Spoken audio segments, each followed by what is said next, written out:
I spend my time doing all sorts of different things. I spend half of each week in London and half in Cardiff, so 3.5 days in each.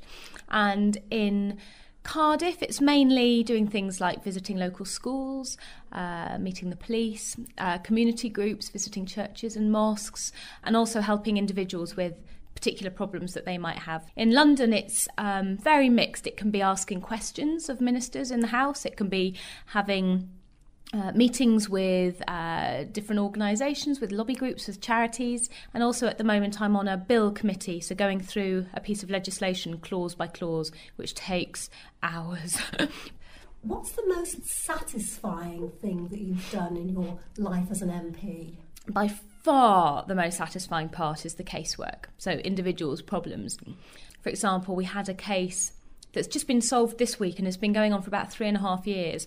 And it's a family from India who claimed asylum. And they were going to be returned. And when we originally got involved, the 14-year-old boy had had a horrendous illness, which meant he was paralysed, he was in a wheelchair, and they were about to be removed on a plane and dumped in the middle of rural India with no healthcare or anything. And it's taken a very, very long time to resolve. And then this week we heard that they've been given leave to remain in the UK, and it's absolutely wonderful. Oh, that's really good news. A little bit about Jenny Willot, the person. What do you spend your time doing when you're not being an MP?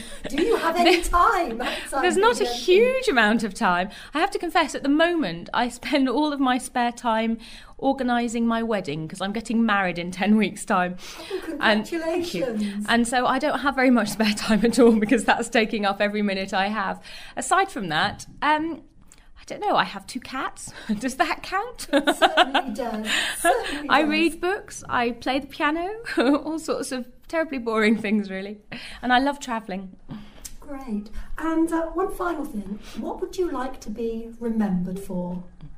When I shuffle off this mortal coil, I would like to know that I have, this sounds terribly twee, but I would like to be able to feel that I've made a difference, that there are peoples whose lives are better in however small a way because of something that I did. That's why the casework side of this job is by far the best bit. You know, sorting out someone's housing or sorting out their benefits or, you know, or getting them status in the UK, something like that, that you actually feel that you're making a difference that makes somebody's life a bit better. And however naff it might sound, I think that's what, it's the small things that make a difference, not the big things. And everyone's able to make the small differences. So I'd like to feel that I've done that.